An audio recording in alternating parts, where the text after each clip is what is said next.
Welcome back to my YouTube channel achieve with Nishi. I hope you guys are good. So friends, आप लोगों को SST की जो classes की काफ़ी डिमांड थी कि एसएसटी की क्लास कराओ मैम। तो आज की जो हमारी क्लास है उसमें हम एसएसटी जो पैडागोजी की जो है वो क्वेश्चन है उनको डिस्कस करने वाले हैं। सो फ्रेंड्स, आई होप आपको वीडियो पसंद आए और जो है ये क्वेश्चन आपको डेफिनेटली एग्जाम में मिलेंगे। बार बार जो क्वेश्चन रिपीट हो रहे हैं सीटेट के एग्जाम में एंड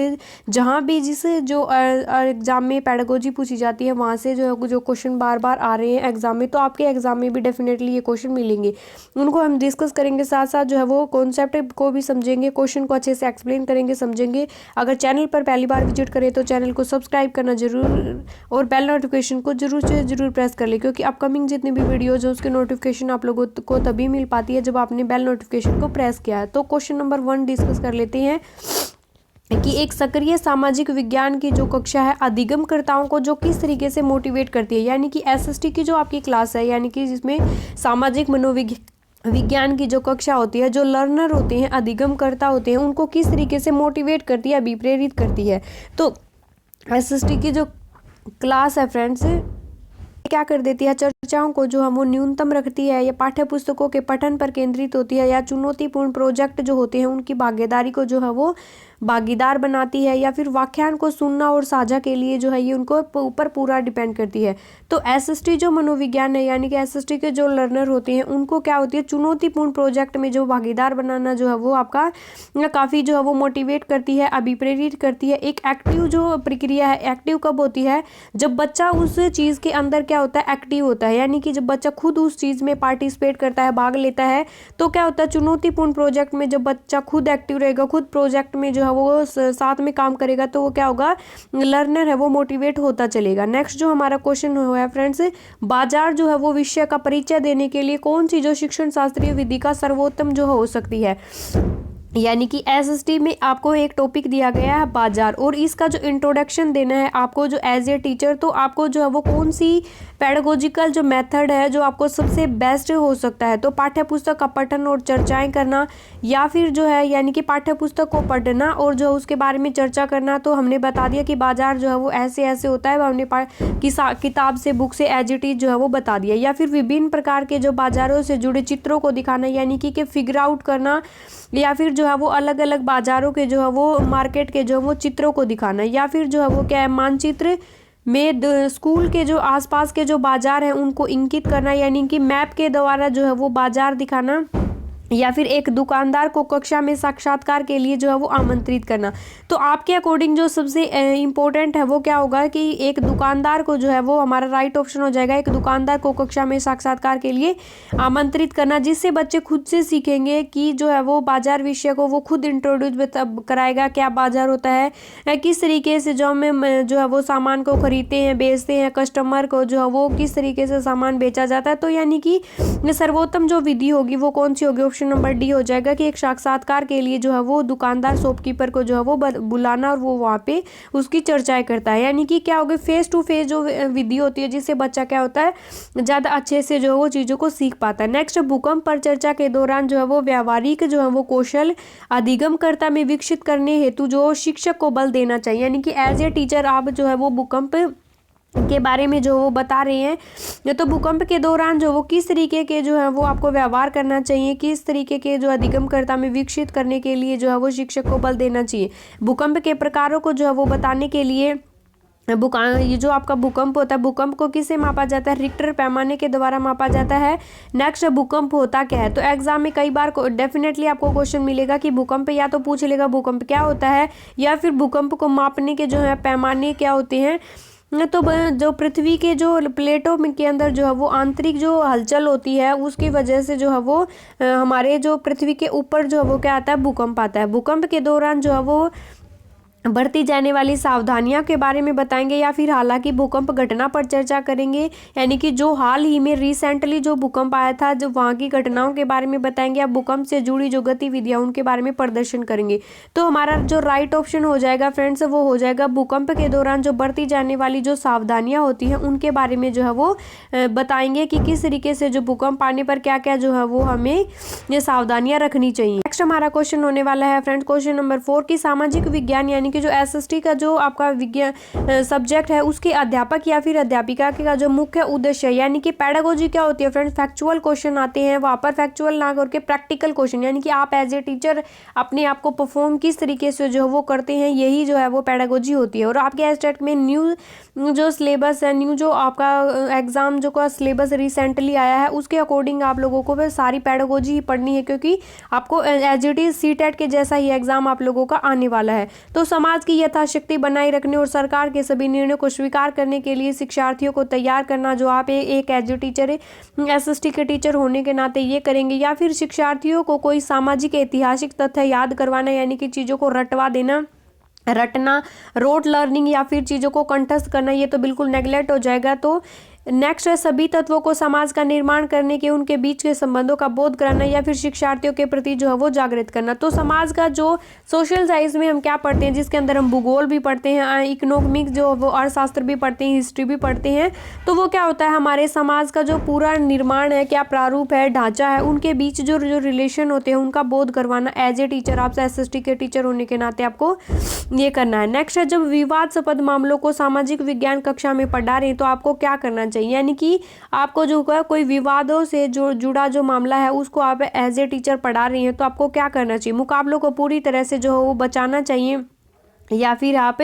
समय समय पर इन्हें उठाना चाहिए और संक्षिप्त चर्चा करनी चाहिए, या फिर नेक्स्ट है आप लोगों का सही योजना के माध्यम से सम्मानजनक जो है वो चर्चा की पहल करनी चाहिए, या फिर विद्यार्थियों की जो पृष्ठभूमि को ध्यान में रखते हुए केवल ठेस न पहुंचाने वाले पहलुओं पर चर्चा की जानी चाहिए। तो हमारा राइट ऑप्शन हो जाएगा, यानी कि सम्मानजनक, हाँ किसी की जो है वो वहाँ पर इंसल्ट नहीं होनी चाहिए, सम्मानजनक चर्चा की जो वो पहल करनी चाहिए। अगर विवादास्पद कोई मामले हैं तो एज ए टीचर आपको जो है वो कक्षा में पढ़ा रही हैं तो इस तरीके से आप जो वो मामले को हैंडल कर सकते हैं कि सही योजना एक जो है वो अच्छा एक गुड प्लानिंग के साथ जो वो रिस्पेक्टफुली जो है वो चर्चा करनी चाहिए और उसकी जो है वो पहल करके मामले को वहीं जो है वो सुलझा देना चाहिए। भू उपयोग प्रतिरूप के परिवर्तन के उत्तरदायी के कुछ और जो है वो कारणों को चर्चा कीजिए।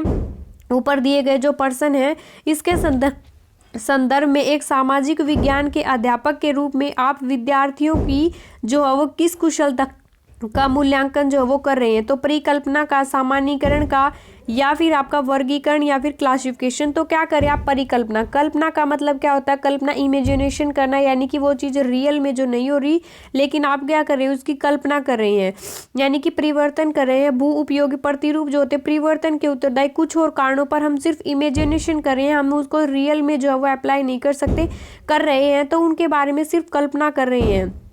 नेक्स्ट हमारा क्वेश्चन है फ्रेंड्स कि एक जो है वो शिक्षक प्राथमिक सत्रों के जो है वो आधार पर भारत के विभाजन पर एक परियोजना जो वो सौंपना चाहता है, एक प्रोजेक्ट बनाना है उसको भारत के विभाजन के ऊपर, तो निम्नलिखित में से कौन जो वो प्राथमिक सोर्सेज नहीं है। आत्मकथा, यानी कि आत्मकथा क्या होती है, जो खुद के द्वारा जो हम चीज़ें लिखते हैं, ऑटोबायोग्राफी जिसको हम कहते हैं। नेक्स्ट है समाचार पत्र, अभिलेखाकार जो है वो प्राथमिक स्रोत नहीं है। उपन्यास हो गया, या फिर इनमें से कोई नहीं, तो इनमें से कोई नहीं, ये सारी चीज़ें क्या है प्राथमिक जो स्रोत हैं, प्राथमिक जो पहलू हैं उनके अंदर जो है ये चीज़ें नहीं आती, उपन्यास, ऑटोबायोग्राफी वगैरह। नेक्स्ट हमारा क्वेश्चन है कि इनमें से कौन सा जो कथन है वो उच्च प्राथमिक स्तर पर जो वो सामाजिक विज्ञान का सही विवरण प्रदान करता है, यानी कि आप लोगों को ऑप्शन देखना कि प्राथमिक स्तर पर जो सामाजिक जो विज्ञान का सही विवरण, एक जो है वो सामाजिक विज्ञान जो वो क्या है, सामाजिक विवरण के द्वारा जो है वो एक महत्वपूर्ण सोच और जो कल्पना होती है उनको उत्तेजित किया जाता है, यह कम वैज्ञानिक और मान्यताओं पर आधारित है, या फिर यह तथ्यों से भरा है जिन्हें याद रखना होता है, या फिर क्या है यह एक वास्तविक जीवन और रोजगार पाने के लिए उपयोगी नहीं है। तो ऐसा बिल्कुल भी नहीं है, और इनको याद करना तो पेडागोजिकल बिल्कुल गलत हो जाता है। तो ऐसे शब्दों को आप किस तरीके से क्वेश्चन कर सकते हैं, टैग वर्ड, जिसमें आपको पॉजिटिव और नेगेटिव टैग वर्ड जो है ये काफ़ी हेल्प करेंगे आपको ऑप्शन एलिमिनेट करके। अगर आपको ऑप्शन का नहीं भी पता तो पेडागोजी में टैग वर्ड की जो क्लासेस है वो काफ़ी हेल्प करेंगी। जो है वो इस वीक में आपको जो है वो मैराथन क्लास मिलेगी, जो जिसमें आपके मैथ के हो गए, सीडीपी के हो गए, ईवीएस के हो गए, जो जिनका पेपर 1 है, और जो लेवल 2 के लिए और जो लेवल 3 के लिए हैं उनके लिए जो आपका इंग्लिश के टैग वर्ड हो गए, हिंदी के टैग वर्ड हो गए, सीडीपी के टैग वर्ड हो गए, मैथ पेडागोजी के टैग वर्ड हो गए। तो इन सबको जो मैराथन क्लास में positive and negative tag word को जरूर से जरूर डिस्कस करेंगे। उसके लिए करना क्या है, अभी तक आपने चैनल को सब्सक्राइब नहीं किया है तो चैनल को जरूर से जरूर सब्सक्राइब कर लिया। अगर एसएसटी की वीडियो पर अच्छा अच्छा रिस्पॉन्स रहा। अगर आपको क्लास अच्छी लगी तो कमेंट करके ज़रूर बताएं। अगर क्लास को आप कंटिन्यू रखना चाहते हैं, क्लास को अगर आप डेली क्लासेज एसएसटी की चाहते हैं तो भी आप कमेंट करके बताएं। मैं डेली क्लासेस करने की जो है वो पॉसिबल हो पाए तो ज़रूर करूँगी, लेकिन आपको कमेंट करके बताना, वरना मैंने आज ये आप एक इंट्रोडक्शन के लिए क्लास बनाई है। अगर इसको आप लोगों को अच्छे से समझ में आती हैं, सारी चीज़ें अच्छे से एक्सप्लेन हो जाता है, समझ में आती हैं, बेनिफिशियल है, तो हम क्लास को कंटिन्यू भी कर सकती हैं। नेक्स्ट हमारा क्वेश्चन है फ्रेंड्स कि कृषि जो आपका एक कल्चर है, जो विषय पर पाठ योजना है, यानी कि आपको एज ए टीचर जो जैसे आपकी ट्रेनिंग होती थी आपको जो है वो कोर्स के दौरान, तो वहाँ पर क्या होती है, आपको लेसन प्लान बनाने होती हैं कि आपको जो है वो क्लास में जाने से पहले आपको लेसन प्लान बनाना होता है कि किस तरीके से आप जो है वो पाठ को सुचारू रूप से जो है वो अपनी लर्निंग जो प्रोसेस है उसको कंटिन्यू रखेंगे। कहाँ से जो आप स्टार्टिंग करेंगे, कैसे आप बच्चों को इंट्रोड्यूस करवाएंगे कि आज हम क्या पढ़ने वाले हैं, उसके बाद जो उनकी प्री नॉलेज को बाहर निकालेंगे, उसके बाद हम कॉन्सेप्ट को समझाएंगे और उसके बाद जो हम उसको होमवर्क देंगे और उनका इवोल्वेशन करेंगे। ये होता है पाठ योजना में। नेक्स्ट पाठ योजना में जो टीएलएम होते हैं, टीचिंग लर्निंग मटेरियल जो है यूज़ कौन कौन से करते हैं, तो पाठ योजना में ये सारी चीज़ें होती हैं। तो कृषि विषय पर आपको पाठ योजना बनाते समय जो आपका पहला कदम जो वो क्या होगा, तो लेसन प्लान के बारे में डेफिनेटली क्वेश्चन आएगा पेडागोजी में। तो नेक्स्ट है जो शिक्षण सहायक सामग्री का चयन करेंगे या फिर फ्रेम जो है उद्देश्य, यानी कि उसका ड्राफ्ट बनाएंगे, प्रारूप बनाएंगे, या फिर है प्रारंभिक प्रश्न तैयार करेंगे, या कई बार जो वो विषय के माध्यम से जो है वो जानना। तो फ्रेमवर्क बनाना जो हमारा क्या होगा, सबसे पहले हम उसका एक ड्राफ्ट बनाएंगे कि किस किस तरीके से। आप लोगों को पता है कि जो है वो पहले हम टीएलएम का यूज़ करते हैं, पहले इंट्रोड्यूस करवाएंगे, फिर बच्चों की प्री नॉलेज को बाहर निकालेंगे, फिर कॉन्सेप्ट को जो है वो, ये सारी चीज़ें। तो क्या होता है, सबसे पहले कृषि योजना का पाठ है, जो पहला कदम हमारा होगा, हम क्या बनाएंगे, फ्रेम उद्देश्य बनाएंगे। उसके बाद जो है वो टीएलएम का जो यूज़ करेंगे, प्रारंभिक प्रश्न पूछेंगे, कई बार विषय के बारे में खोजना, ये सारी बातें जो है वो बाद में होती हैं। नेक्स्ट है छात्रों में जो सामाजिक विज्ञान में जो रुचि प्रदान करने के लिए एक शिक्षक को क्या चाहिए, यानी कि एसएसटी के टीचर होने के नाते आपको जो है वो बच्चे को इंटरेस्ट जो जागृत करने के लिए कि क्लासरूम में बच्चा को इंटरेस्ट ले, उसको जो है वो लर्निंग में इंटरेस्ट आए, उसका अधिगम जो वो अच्छे तरीके से हो। तो एक शिक्षक होने के नाते आप जो है वो किस तरीके से कौन सी गतिविधि को फॉलो करेंगे, तो गतिविधि आधारित जो है वो शिक्षण करवाना चाहिए, या फिर छात्रों को प्रश्न पूछने की अनुमति नहीं देनी चाहिए, तो बिल्कुल नेग्लेक्ट हो गया, हट गया। यानी कि आप जो है वो ऑप्शन एलिमिनेट भी कर सकते हैं पेडागोजी में। तो अब की बार एक्सटेट आपका फैक्चुअल है नहीं है, तो आप जो है पेडागोजिकल क्वेश्चन में आपको हेल्प करेंगी ऑप्शन एलिमिनेशन जो टेक्निक है, तो उसको जरूर से जरूर सीखें। तो साथ साथ जैसे जैसे हम प्रैक्टिस करते रहेंगे टैग वर्ड के द्वारा, और जो है वो बाकी आप लोगों का पूरा जो है वो तैयार करवाया जाएगा न्यू सिलेबस के अकॉर्डिंग। आपको डेली क्लासेस डेली वीडियो मिल रही है, जिससे आप सिलेबस जो हम अपन क्लियर कर लेंगे जो है वो नवंबर में। तो अच्छे से प्रैक्टिस भी हो जाएगी। साथ में पाठ्य पुस्तकों पर जो का यूज़ करके पढ़ाना चाहिए। बिल्कुल केवल पाठ्य पुस्तक पर बेस नहीं होनी चाहिए। एक ही जो प्रकार की शिक्षण विधियों का प्रयोग नहीं करेंगे, क्योंकि ये क्या हो जाएगा, बिल्कुल बोरिंग हो जाएगा। एक्टिविटी बेस है जो लर्निंग करवानी चाहिए एज ए टीचर आपको जो है, ताकि बच्चा जो है वो इंटरेस्ट ले। तो हमारा राइट ऑप्शन हो जाएगा option number A. So friends जो है आई होप आप लोगों को वीडियो पसंद आई है। वीडियो काफ़ी हेल्पफुल थी, क्वेश्चन है वो काफ़ी इंपॉर्टेंट थे, जो हर बार जो है वो पेडागोजिकल एग्जाम में जो वो रिपीट हो रहे हैं। आपके एग्जाम में भी इन क्वेश्चन आपको देखने को जरूर मिलेंगे। सो फ्रेंड्स आई होप आपको वीडियो पसंद आई। आई होप आपने वीडियो को लाइक कर दिया होगा, नहीं किया तो जल्दी से कर ले, चैनल को जल्दी से सब्सक्राइब भी कर ले, और बेल नोटिफिकेशन को जरूर से जरूर प्रेस करके रखें। और क्लासेज अगर आप कंटिन्यू चाहते हैं तो उसके लिए भी आप कमेंट करके जरूर बताएं, और आपका कैसा एक्सपीरियंस रहा क्लास के साथ वो भी जरूर कमेंट करके बताएं। सो बाय बाय एवरीवन।